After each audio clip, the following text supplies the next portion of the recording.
Hello and welcome to Beginner's Guide to Contracts, NHS Private Sector Contracts 101 series. Thank you so much for being here. So in this video I'm going to be showing you about how to get private sector contracts. That is for temporary contracts where you're providing staff on a temporary basis had up to healthcare organisations, and that could be care homes, nursing homes for example, private hospitals and sheltered housing for example. Now you should be making about 150 to 200 calls a day. That's right, you heard me right. It's not good enough to just do 50 calls a day or even 10 calls a day and expect to get work from that. It's not going to happen. It's going to take you a long time. And I'm being truthful and honest with you here that you need to make at least 100 to 200 calls a day. Okay? So you need to keep that range on consistently on a regular basis every single day. Don't just think I'm just going to do this once a week. It has to be every day. So who is this for? You may already have a contract and you're feeling stuck and you're looking to earn 50,000 a month from your contract, and you may want to expand and do another type of contract. You may already be doing home care, for example, and then you're looking at possibly doing temporary recruitment care agency where you're providing staff members for longer shifts than in home care. For example, you're doing a 12-hour shift, for example, and you're providing multiple staff members that are in the same place or in one location for a longer period of time, so it's easier to manage. Or maybe you are new to this and you just want to figure out, how can I get some contracts? Where can I start? Well, this is a good start as well.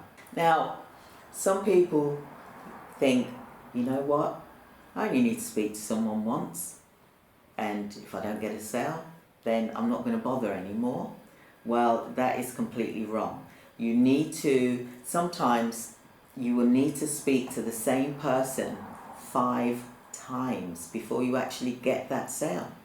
It's about building a relationship with the organisation so they get to know you, get to trust you, and that you understand what it is that they need in order for you to provide them with that standard of excellence. They're looking for the best supplier, which is you. But how do you go about doing that if you've only just spoken with them once? How do they get to know you? How do they get to understand that you understand what they are looking for? So make sure that you're looking and speaking to directors or the registered manager or the lead nurse in charge or the senior staff member in charge who's able to make these decisions as to whether to use your organisation or not. Okay, it's no point talking to the wrong person.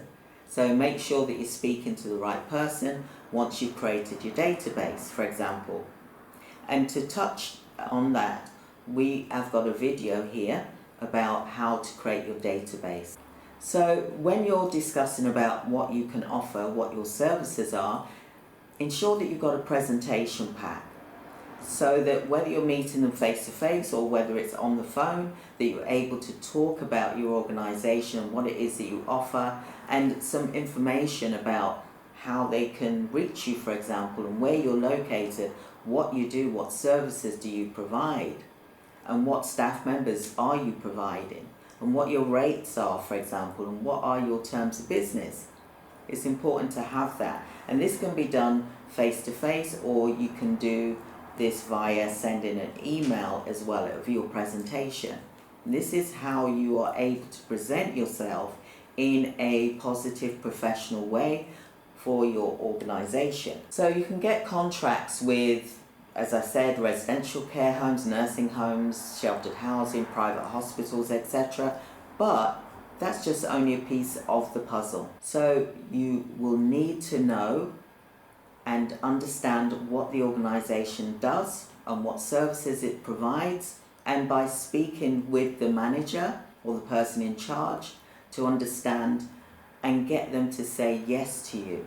So I'm going to handle this in this video. I'm going to be showing and talking to you about how to handle objections when people are saying no or they're not listening, for example. Please do like and subscribe in this video and share, because this is so important so that you can get updated information for when my videos come out. You'll keep abreast. I am going to be offering you quality content that's going to help you in your organisation so that you're able to get contract. So the first thing you need to do is you need to have a script before you make that call. You need to also list some objections that you may be faced with, so you're not caught off guard and thinking, oh, how do I answer that question? Yeah, so make sure you are prepared before you make that phone call or before you knock on that door. So when you call the care home, you need to have in your mind that you are not there to replace the organisation that they possibly are currently using. You're there to work with them to be able to meet their short-term need, for example, providing temporary staff members. So you're not there to push out the other care agency, you're there to support that organisation for if in eventualities that they have been let down or not been able to provide that service with that other organisation, that they will use you as the next logical choice, or the first logical choice is the best way, really. Don't take it personally. Don't be hurt. Don't be offensive. Be approachable. You're there to help them. They're not hurting you. It's because you haven't been able to say the right things, or maybe they don't need your services right now. So don't take it personal when they brush you off and then you're feeling as if you've been offended. No, it's not that. You must take that out of the equation. One objection may be that they say, well, we already use agency. Now, what you can say there is that is really good. I'm pleased to hear that you use agency. But can I ask you a question? What happens in the eventuality that that agency isn't able to provide you with that service, for example? Then say, will it be okay for you to call me if that was to happen? Because I want to be there to support you to meet your care home or private hospitals staff shortages needs. Is that okay if you remember me and call me? We want to be your first line of approach for when this happens. So is it okay if we do this? If you do this? And they'll normally say yes.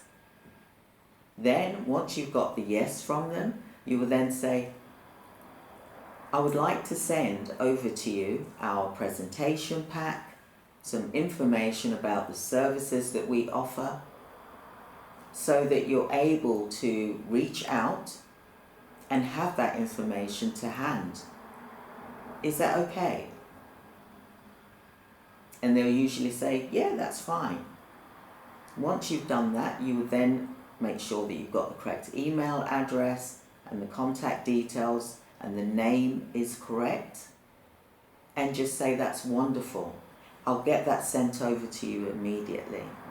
But please do bear this in mind, that if you do need us in the meantime, then please do get in touch with us, and we'll be here to help support you. Another objection could be, we don't use agency. We're not interested. Now, when this happens, don't get offensive and say, Why don't you use agency? Why is that? When I can provide you with this service, you don't want to put their backs up. You don't want to make them feel as if, oh, this person's attacking me.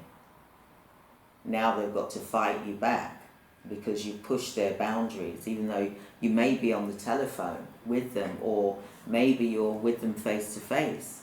You don't want to put people's backs up.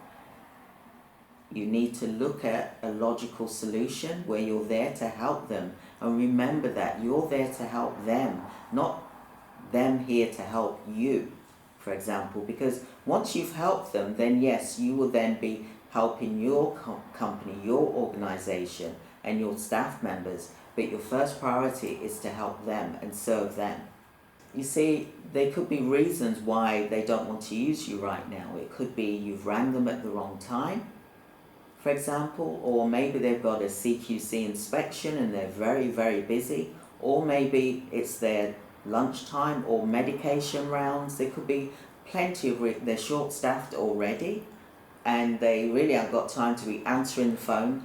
According to how they see it, is that possibly seeing you as a salesperson. So try and understand where they are coming from, and you'll be able to work with them better. So again, use the above strategy and say, I understand. Next time when you need someone, will you be able to give me a call so that I can give you a quote to help understand and meet your needs? They're not going to be defensive with you. They'll go, yeah, okay. And then you say, thank you so much. And try and say thank you and try and talk to them, about how the weather is, what's it like where you are. Oh, it's a lovely home. I can see it here on the website. It's beautiful.